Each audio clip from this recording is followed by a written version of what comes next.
Good morning. ঘুম থেকে উঠে দেখো বাইরের দৃশ্য দেখে না আমার মাথা ঘুরে গেছে। আর দেখো বাইরের দৃশ্য আমি তোমার দেখাই।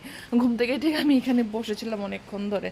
আর দেখো আমার বাইরের দৃশ্য, এই দেখো বাইরের কি অবস্থা। কারণ সবটা ছুটতে হবে, ছুঁড়ে পরিষ্কার করতে হবে। ভালো লাগে না রোজ দিন, আলস্য লাগছে। রোজ দিন ঘুম থেকে উঠে যখন দেখি অবস্থা হয়ে থাকে না চারিদিক, তখন আর ভালো লাগে না।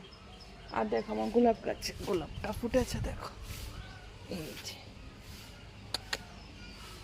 দেখলে কি সুন্দর হয়েছে না গোলাপটা, দারুণ না কালারটা পুরা। আরও সবটি গাছের মধ্যে কলি আসছে, এগুলোও ফুটবো।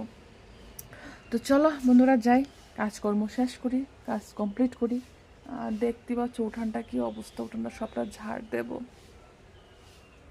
কবে যে শেষ হবে, মানে পাতা ঝরাটা বন্ধ হবে জানি না।